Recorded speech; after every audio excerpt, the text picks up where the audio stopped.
Yeah, I have an island. This is just for inspirational motivation and uses only. You know what I'm saying? You don't know a lot of black men that come from the hood. They got an island. I got an island. It's called Love Island. So when I took you to Love Island, and then you realize that the plane landed, and then we had to float to another island. What was going through your head when we were going there? I was like, I'm gonna go to war by this. What was your favorite time that I took you off the grid? When you going off the grid with me, you got to go to sleep for a week. Yeah, because it's definitely giving us sleep. All of these big dick deviants is all catching hell in 2024. It's up for all of them. It don't matter if you Diddy or whoever you is. I mean, no. Puffy invited me for weeks, asking me to come and teach him how to, wanted me to be his acting coach for a while. Go there and he's sitting around just looking. I'm like, okay, what's the material you want to work on? He's just looking at it. Then next thing you know, okay, hey, will you help me? I want to hear your music. So I come over there and I play the music. And he's sitting there, just looking at me, like waiting. Okay. So then my assistant was like, he wants to hang out with you next week. And I was like, for what? He's like, I think he's trying to f*** you. What if I told you that one of the biggest stars in the music industry might be hiding something far more troubling than anyone expected? We talking about a private island, unusual rituals, hidden tunnels, and shocking stories from people who were once in his inner circle. This isn't just a music story anymore. This is about what can happen when money, power, and silence come together behind closed doors. Today, we diving into serious claims brought up by Gene Deal and Terrence Howard involving a place Sean Diddy Combs once called Love Island. Many now believe this location could have been at the center of something deeply unsettling. Not long ago, an old Apple Music interview resurfaced where Diddy casually mentioned that he owns an island. He's sitting with Young Miami, and out of nowhere, he says, "Yeah, I have an island." You don't know many black men from the hood who've got an island. It's called Love Island. At first glance, most people assumed he was just showing off. But it wasn't just the island that stood out, it was the way he described it. Diddy said, "The plane landed, and then we had to float to another island." He followed that up with, "When you're going off the grid with me, you need to sleep for a week." Then he added, "Yeah, because it's really giving me no sleep." On this story here. So it wasn't just this guy that was saying it. Lil Rod, the former producer, filed the lawsuit, and he said every room in Diddy's mansions were wired with cameras. And he had some of the footage, he had some of the pictures, and he displayed those in the lawsuit that came out. And this was used for blackmail material. They'd bring in these people.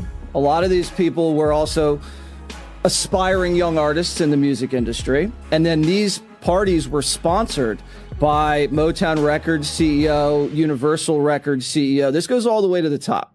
And so you get these people in compromising situations. The drinks were laced. The videotapes were hot. And then at the end of the day, you wake up the next morning, what did I do? And then they have compromising material on you. And then they can guide your career. They could kill your career, but they got you. And it wasn't just people in the music business. As you said, there were athletes, there were celebrities, there were politicians, people from the royal family. And we were also told by the former bodyguard that Diddy was an FBI informant. Whoa. So he was a snitch and was feeding information to the feds. And we don't know what that means. We haven't been able to confirm it, but even Little Rod said it's not just like Epstein, it could be worse. No sleep, off the grid, floating to another island. Suddenly, this didn't sound like a luxury getaway anymore. It started sounding more like a secretive base. After watching the interview, people online began asking questions. Was Diddy's island really just a vacation spot? Or was it hiding something much deeper? Usually, when someone says off the grid, they mean there's no phone service, no internet, no way to contact the outside world. Now mix that with Diddy's massive fortune and powerful connections, and that innocent phrase starts to sound a lot more serious. And what about the part where he said there's no sleep for days? Maybe he was joking. But when you line that up with what insiders have said about his infamous private parties, it starts sounding less like a joke and more like a warning. And Barrows, what's his first name? Whatever Barrows, they all had the same charge. They all had the same charge, bruh. But when those people from the street team to the security, brought the people who said that they saw Sean shoot, who they said there was a witness against Sean. That helped free Wolf and Puff from any charges and any wrongdoing. You hear me? That helped free Wolf and Puff from any wrongdoing. So now, before we get to the courts, me and Puff stops in the Central Park and we walk towards the boathouse. And I'm wondering where we going, bro. You know what I'm saying? We're in the park. I'm wondering where we going. And as we going towards the boathouse, I look in the distance and it's this man in all black. He's in all black. And he turns and it looked like he had the white collar. I couldn't be sure, I couldn't be positive, but it looked like he had the white collar because Puff said, yo, Gene, stay right here. And I stayed right there and he kept on walking. So when Puff get directly to the dude, he gets down on his knees. When he gets down on his knees, this man takes something and it seemed like it had smoke in it and he started doing it around Puff. And then he went back and forth. And then he went up and down with it, sideways with it, then back around him. And then he put it down. And then he put his hand on Puff's head and I guess he started, saying something. I don't even really know what he said, but I couldn't tell what he said. You understand what I'm saying? Long story short, I see Puff reach into this case. And when he reached into this case, he came out and you could see something white in his hand. I didn't know it was a bird. I didn't know what it was at first. But he threw it up in the air. And when he threw it in the air, it came straight back down like it was a brick and said, pow, on the concrete. And I was like, oh, that was a dove, that was a bird. Puff just got up.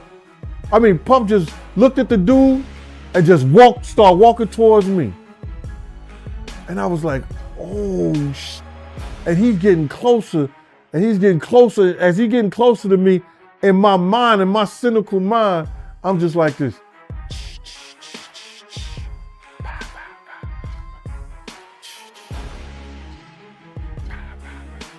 I'm thinking about Jason. I'm thinking about Damien and all that shit like that.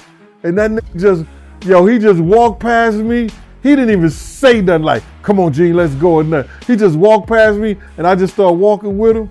And I just said to myself, damn. Gene Deal, who used to be Diddy's bodyguard, has been one of the few brave enough to come forward publicly. In a Hulu documentary, Gene recalled something very strange that happened just before the verdict in Diddy's 1999 shooting trial. He says Diddy went to Central Park early one morning to meet someone and reportedly performed a bird sacrifice. Now, we're not here to jump to conclusions or spread conspiracy theories, but let's be honest, that's disturbing. What kind of mindset does it take to do something like that before a courtroom decision? And more importantly, was that the only time? If someone is willing to do that out in the open, in a public park, imagine what they might do in private, with no witnesses, no cameras, on an island they own. They're all so tough until you hear their real name. Yeah, or until you see them at a Puffy party. Oh. Then they're not tough no more. I'm surprised that the rap game is still alive because the masculinity that the rappers are supposed to portray. Yeah. How I see what's happening, the parallels with what's happening, correlates what's happening in the business. If they, back in the times of slavery, if they had like some 12-year-old slave that was just full of himself and confident and, wasn't listening, they would tie him to a log or a barrel and a bunch of the overseers would to where when he walked around with the slaves now, he didn't have the confidence. Sure. He was broken. And it was called breaking the buck. Wow. And that's still taking place. And so to hear that people in the industry are still making young rappers who have fought the worst of circumstances, being disenfranchised, being discounted, and then they finally like, I'm gonna put it into music. I'm gonna do it in the music. I'm gonna, and get myself together. And they go and see someone, and they tell them, okay, yeah, you can have a deal. Perform fellatio on me, and you get your deal. That was what I heard while I was on Empire about some of the people in the business. And Petey Pablo, you remember Petey Pablo? I know who that is. Petey Pablo, talented writer, singer. Him and Young Buck wrote a song called Ho His Own. And in that song, back in about 2011 or 29 or something, because he called out all of the homosexuality taking place at those parties and those people, he was kicked out of the music business. No radio station would play his stuff. So you look for Petey Pablo, he's not around anymore. But that song, Ho Its Own, they did not care. They went all in on it. Actor Terrence Howard, who's been nominated for an Oscar, has also spoken up, though more indirectly. While he hasn't directly confirmed anything about Diddy's Island, he's made serious comments about the dark side of the music industry. In his words, they break you down and then they own you. That hit a nerve with fans. People began to wonder, was Terrence trying to say something more? Was he hinting at something deeper? His comments led many to revisit the disturbing rumors about underground tunnels, freak-off parties, and people who mysteriously faded out of the spotlight. Terrence goes into this conversation about having to do certain things to get to where you are in Hollywood and the regret associated with having to do those things, all right? For real, and there's a point where guys get so much, they're just like, oh. Yeah, well, it would have been that, but they would have wanted to do that, and I wouldn't have been able to do that. Well, you mean you couldn't kiss a guy on screen in a movie? No. Not even, No, because I don't fake it. I literally, it has to. I couldn't kiss a man either. That's true. And that does not I would cut my lips off. Yeah, no. Well, I would. Okay, if I kiss some man, I would cut my lips off. Well, I would not do that. But it does not make me homophobic to not want to kiss a man. Just like lots of gay men are like, I mean, that's okay. We all have our own, no one wants to tell you how to. Do what you love to do, but don't do it at me. Don't aim it at me. And I can't play that character. Right. 100%. I can't surrender myself to a place that I don't understand. Yeah.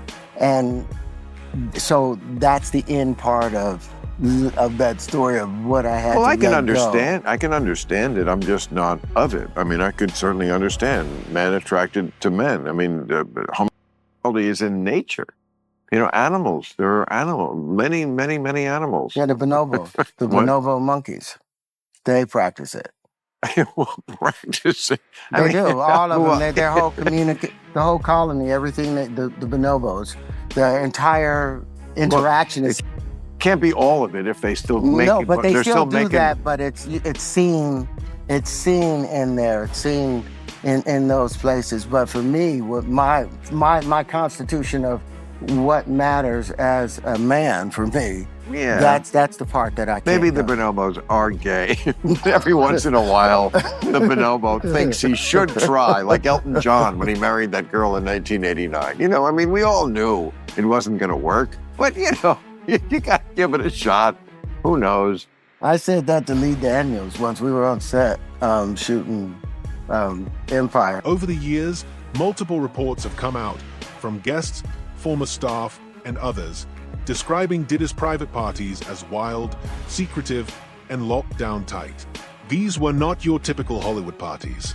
People mentioned red rooms, hidden cameras, and guests who didn't always seem like they were there by choice. 50 Cent is saying Jay-Z is going to be exposed next after Diddy. So Jay-Z had a close relationship with Diddy throughout his career, and 50 Cent pointed out that Jay seems to be missing after all the raids rained down on Diddy. Jay-Z was allegedly named on Epstein's client list. Epstein is a prolific child predator who would serve up underage girls to the elites. Epstein would fly out his clients and the girls to a private remote island in the Caribbean where they could get away with it and the girls couldn't escape because they were surrounded by sharks. It's been rumored Jay-Z had his own private island where the same stuff went down with Diddy, and we haven't seen the footage until now. And the similarities to Epstein are startling. It's in a remote part of the Caribbean and it has a landing strip. After Diddy's private jet landed in the Caribbean, it suspiciously went off the radar. So users are suspecting Jay's private island is where Diddy disappeared to, or at least hiding evidence. And they are also suspecting that this is where the hip-hop Predator ring occurred. But what we do know is that 2 properties associated with him, we saw the feds descend on those properties. We saw in aerial footage, federal agents both here in the Los Angeles area as well as in Miami at those residences. Now, the Department of Homeland Security, their what's called HSI, Homeland Security Investigations, gave CNN a statement. I'll read you part of that when asked about what this activity is. They say that earlier today, HSI New York executed law enforcement actions as part of an ongoing investigation with assistance from HSI Los Angeles, HSI Miami, and our local law enforcement partners. That is it, confirming that they are conducting what they're deeming law enforcement action, which could indicate search warrants being conducted there, could indicate arrests being conducted. We just don't know at this hour specifically what that law enforcement action is. It is worth pointing out, though, that Combs himself obviously has faced significant legal woes in recent months. I'll give you just the highlights of what actually occurred. In November, he was sued for use by a former partner. That lawsuit was then settled very quickly, but in December, he faced allegations in a complaint filed in the Southern District of New York. The suit was brought by a woman referred to as Jane Doe, who said that she was 17 at the time when these allegations took place back in 2003. He was accused of trafficking and among other allegations, also in that suit naming 2 of his associates. Of course, Combs denied any wrongdoing there. And then just last month, a former employee of Combs filed a suit also in the state of New York, accusing him of assault, of harassment, and, quote, grooming. That former employee stated that he had worked for Combs between 2022 and 2023. Among those allegations, this former employee, a male employee, said that Combs did not compensate him for his music production work and forced him to procure and interact with sex workers, threatened him with serving alcoholic beverages laced with drugs to guests at parties at Combs' home. And then Combs' son, Justin Combs, was also accused of soliciting and underage girls at his father's homes. Again, the Combs have denied any wrongdoing, but just a series of allegations that we've seen taking place. Final point, Wolf, I'll note is that while we don't know the specific allegations or why the feds are at these residences, it is worth pointing out the agency that is conducting this law enforcement activity. It's not the FBI, it's not the DEA or the ATF. This is HSI, Homeland Security Investigations. For those unfamiliar, this is an agency that has long been the forefront specifically at human trafficking investigations. One federal agent even reported that some rooms in Diddy's Miami mansion were loaded with surveillance equipment. These rooms had cameras everywhere, set up in a way that guests had no idea they were being watched from every angle. The same agent said Diddy would sometimes watch the footage live, either from another room or right from his phone. Property in New York, property in Miami, and a property in LA, all simultaneously hit. Those different agencies had to get together, plan that, and that's not no bull. You know, that's a lot of manpower, a lot of money. So they want to know how they spent the taxpayer. The taxpayer's gonna know why you spending my money on this to come up with nothing. So you best believe they had something in the first place to go up in there, either through, like I said before, wiretaps. You understand? Because if they convinced the judge that they need a warrant, they had wiretaps, surveillance, and different things that was going on. And then, like, it's a lot of crazy statements that have been made. And you got to look at that interview that Jonathan Odie did, bruh. You know what I'm saying? That was probably more damaging than Cassie. And that was more damaging than Cassie, because check this out. He said Diddy was transporting liquid cocaine on his private jets. Now, the DEA wasn't involved in this. It was the FBI and the Homeland Security, basically. That's because of the trafficking thing. But if they find any of that stuff in any one of his houses, there's a problem. Even if they find illegal guns, the constitutional right goes the right to bear arms, but he got to have licenses for that shit. So if anybody got illegal guns up in there, if they find any kind of drugs to a high amount, cocaine and weed, I don't think Diddy gonna get charged, because what he did, he put everything in his kid's name and his company. Did you see the video of his kids in handcuffs? Yeah, that's a tactical thing. The kids being in handcuffs is a tactical thing that law enforcement use, you understand, hoping that people who've never been in handcuffs before, that it either scares them or want to make them talk. There's no reason after they searched those kids, because they didn't have a search warrant for bodies. They had a search warrant for like materials, laptops, telephones, logs, pictures, tapes. You know, that's what they search warrant is for. They didn't have a search warrant for bodies. So those kids, when they came out, they should have searched them. And then, listen, y'all sit down right there. That was a tactical move to get them to talk and to scare them into saying something, by keeping them handcuffed like that. They didn't have to do those kids like that. None of those kids have, that I know of, criminal cases against them or known for criminal activity.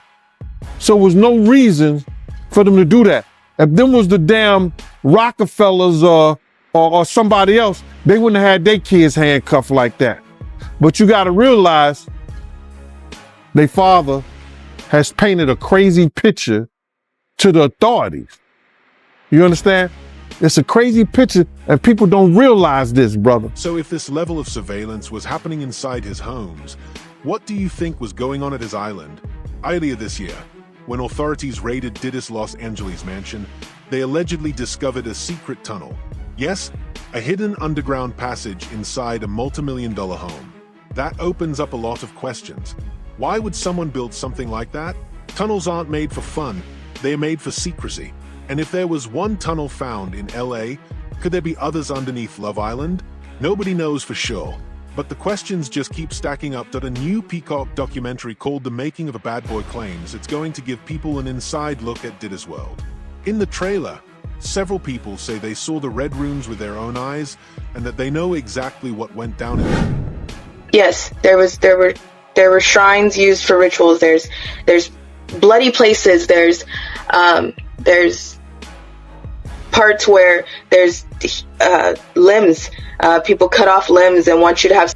There's blood that I don't even know who it belongs to. There's a lot. So hang on. So someone like the people that you've named are here at these shrines where there is human flesh, bones, human body parts, and they want people to participate in orgies in amongst all of this human blood.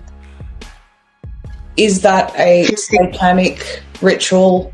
Feces? Is this a satanic ritual that they are participating in? Yes. Yes, there's people who want to. There's people, animals, dead animals. I was taken and told that I had to give a blow to Biden. So Joe Biden was there at this shrine. Something happened. I don't know what happened. I was down there for a while. There's certain people that you don't talk about because you just don't. There were certain people that I seen down there, from Beyonce, Jay-Z.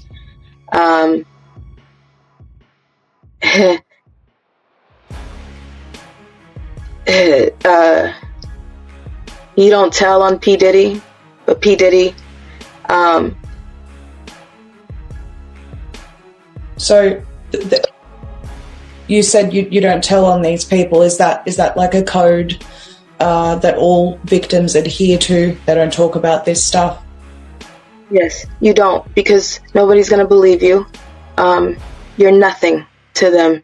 You don't count. You're just a toy. You're not essential, as they call them. You're expendable. And as a child in that situation, I wasn't the type of person that was fighting all the time, because I started to learn who I was. I started to learn my pimp. I started to learn what I was in. I started to learn that you don't fight. You watch what you say, you watch what you do. And at some point I stopped fighting people, and I started to accept the fact of what I was told, that I was special enough to be with this person. I was special enough to be in the eyes of a celebrity or somebody who's on the radio or on TV, and I accepted that. The new P. Diddy documentary came out today on Peacock. It's about how Sean Combs became Puff, or P. Diddy, about how he rose to power and became a monster. And this documentary gets told by a bunch of people that were close to Diddy, like friend, bodyguard, producer, makeup artist, intern. The doc goes all the way back to Diddy's childhood. And we hear from Tim Patterson, who was basically like a brother to Diddy. They grew up on different floors of the same house. This is Tim here, and then this is Diddy. He talks about Sean Combs before all the fame and the power. Then we learn all about Diddy's rise to power and how he became a music mogul. And it had a lot to do with him starting a record label called Bad Boy Records, which explains the title of the doc. Then from there, we go into the extremely dark and disturbing part of the documentary. And this part of the doc goes way beyond his now famous parties. We hear stories from women about the absolutely horrible things that Diddy did. This part of the doc might be extremely hard to listen to and watch. Then the doc also gets into some theories surrounding Diddy, like him possibly having something to do with the death of his longtime girlfriend, Kim Porter, or even him having a role in the hits on Biggie and Tupac. They showed clips of Jaguar Wright. You had Gene Deal talking. You had the lawyer, the one lady, Ariel, speaking. And then it was some people he grew up with, you know, who was right next to him as he rose to the top. But the one that stood out to me the most, and that I was waiting for, was I'll Be Sure. I'll Be Sure, who is Quincy's father, one of